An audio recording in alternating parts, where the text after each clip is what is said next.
Too. Bob Pollock, the Extension Nice sunny Service. day. Yeah, it's gorgeous. For a 479 change. 1160 349 WCCS. It's interesting, we talk about the environment around us. Last year, at this time, it was 89 degrees and sunny. Today, we'll be lucky to get out of the 60s. Somehow nature adjusts, doesn't it? For the most part, it does. Yeah. Amazingly. For the most part. Here's a question for you. I noticed this yesterday. Dogwood tree. Some dead wood on the dogwood tree. And some of it broke off in the windstorm, and I've just got the jagged part of the branch. Do I need to even that up in some ways, or anything I need to do when branches break off of dead trees, especially, or dead branches break off of live trees, especially because I know dogwood's pretty fragile, isn't it? They are, even though they're a native tree, or Cornus florida is the Latin name for native dogwood. Yeah. And we've struggled with that since the mid-'80s. There were a couple diseases that went through and infected those trees. We lost a lot of them, but there were a lot of them that hung on. Some of them don't look so good today. Others bounced back and are fine. Yeah. So there's different genetics in there, and that affects how well they're able to. Yeah. As well as the site and the location and everything, that helps a lot too. I lost a beautiful one, but anyway, the broken limb. But in any case, broken limbs, anything that's jagged, those all should be trimmed, make a nice even cut. It's much more difficult for the tree to generate new wood, to wall that off, to cover it over, to essentially, it doesn't really heal it, but it prevents further decay by growing new wood over that broken surface. And so when it's jagged and rigid, it makes it much more difficult for that to happen, and it usually doesn't happen the way it needs to. So by making that nice smooth cut, that allows it to easily grow over. Just when you remove, a whole branch, then over time those cells grow. And you want to do that before close that off. or after the knuckle. You don't want to remove the knuckle, right? Correct. Okay. Hey, we have a caller. Good morning. Good morning. Hello. Hello. What can we do for you?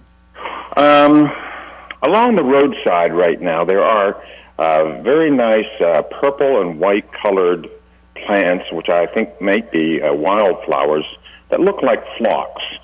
What are these plants, and how does one get a hold of them, other than digging them up alongside the road? We call them rockets around our place. Yeah, they are pretty. And yes, they are. And they probably are phlox. And there can be some different shades of color, but a lot of them are kind of a purplish flower to them. And they've been blooming for the last couple of weeks. Yes. Yes, those are readily available. Usually most retailers will have some sort of phlox. Now, they are perennial plants. So there's some that can be grown as annuals, but there's a number of them that are perennials. And you can go to the perennial section, and you can usually pick up some phlox varieties there. And there are different colors. Phlox is a plant that some of them are highly susceptible to powdery mildew. So by the end of the summer, they can be a mess. But there are other cultivars that are available that are resistant to that and will perform better in the garden. The phlox that I've purchased in the past have not ever bloomed in the early spring as these do. Are they a different variety? Yes. Okay. So you'll get into that by the variety or the specific cultivar, the different bloom times, and there's probably a couple different species too. So they're all phlox, but we can have different varieties that will spread out that. So you can have varieties and then, species, different species, and then within each one of those species you can have specific cultivars.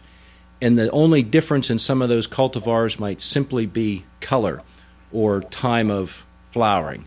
And then other ones may have both of those characteristics plus some disease resistance in there.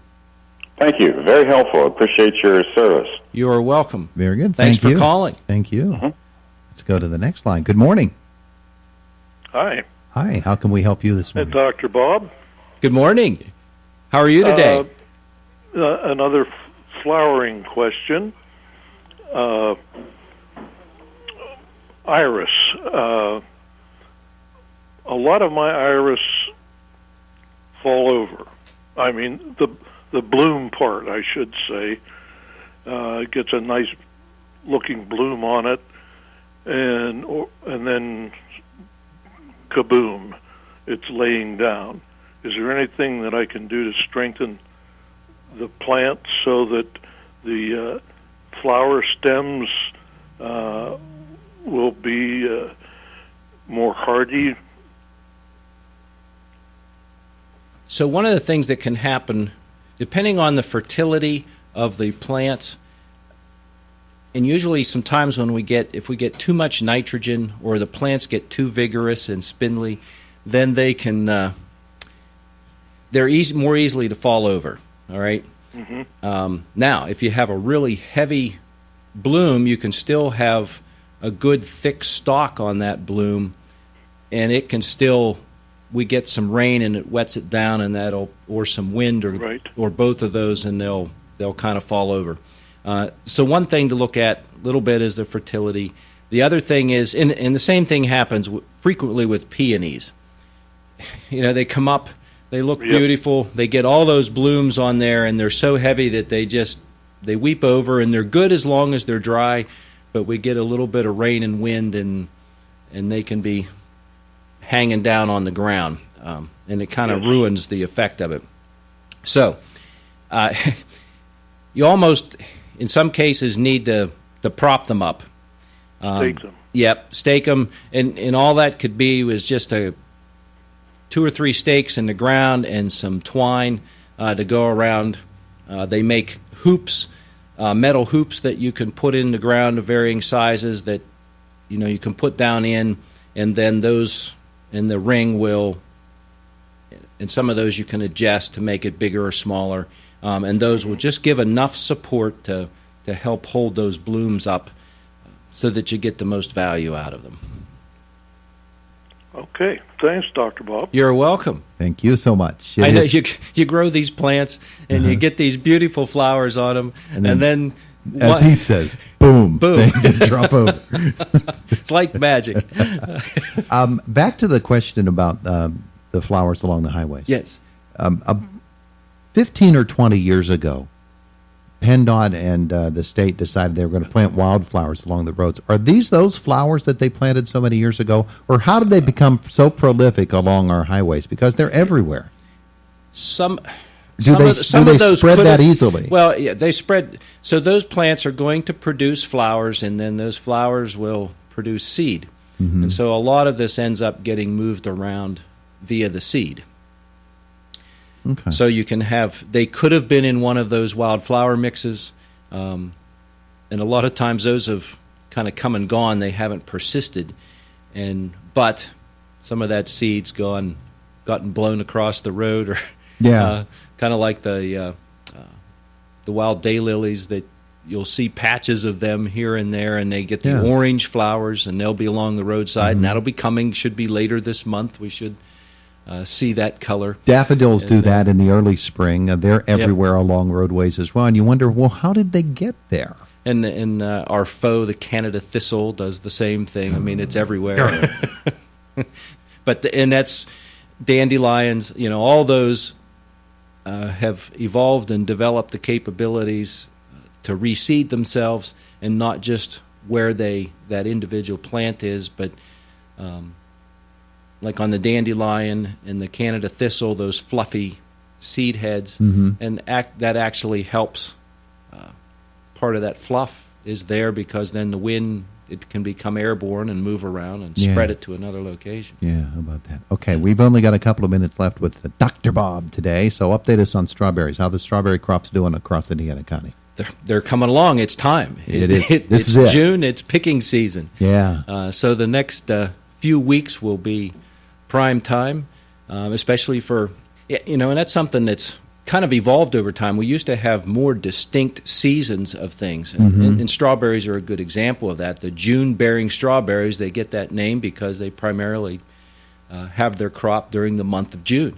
And then other varieties, the day neutrals, which are very similar to interchangeable with everbearers, those tend to produce a smaller crop over a longer period of time. They will reflower and produce little bits of crop throughout the summer. And so people have taken those varieties, they've been adapted, and they will, and then you can grow those, you can plant them at different times, you can do season enhancement, so you can cover them, and so we can start to have berries, and people are growing berries in greenhouses now. Yeah.